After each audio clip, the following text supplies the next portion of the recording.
隨着超高齡社會，醫院從傳統有病才醫轉向無病預防、有病找治療的主動式健康管理概念。其中，台南市立醫院獲得國家健康台灣深耕計劃的經費挹注，設立智慧運動中心，取名機場實驗室。院長蔡良敏在開幕首日也親自來體驗訓練不同肌群的專業器材。中心強調，就是針對各年齡層提供精準的體適能評估檢測，並規劃個別化的運動處方，也就是結合醫療、運動和科技，達到精準健康的全方位管理。你來這邊，咱給你做一個測試嘛，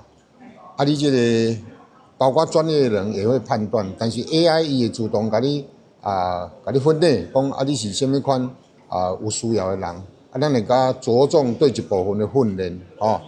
這在阮邊啊，這個日照中心都已經有啊，以後當然嘛會在這個機場實驗室來給強化運用哦，這是趨勢啦，就是講結合科技哦，甲咱這個社區健康，較早講做精準醫療，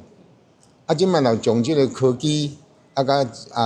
個別的需求甲結合起來。各家專業就是變成精準健康啊。市醫在這邊成立，不只是我們醫療端顧好，在前端民眾的健康促進，而且也不只是長輩。這樣的體驗測試，我想就從我們年輕族群，然後一直到中年到老年，其實都很適合，因為不管是哪一個階段，運動對我們來說都是非常重要的。中心一開幕，第一期3個月課程，30位民眾馬上額滿。不過，中心表示，每一天還有3個時段，24個名額，供民眾預約免費使用。同時，中心也同步推出中高齡培力課程，還預計在10月份舉辦銀髮族6角槓鈴體能挑戰賽，鼓勵長輩安全訓練，延緩老化，也讓長輩們躍躍欲試。感覺上是這邊蠻輕鬆的，因為我在教練那邊，如果姿勢錯了，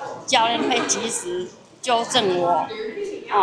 把我糾正過來。中心強調，每一位使用者的運動表現都會同步建立個人化電子檔案，作為醫生與教練規劃運動處方的依據和健康追蹤，也確保民眾在正確安全的運動，建立長期規律的運動習慣。記者郭文吉台南報道。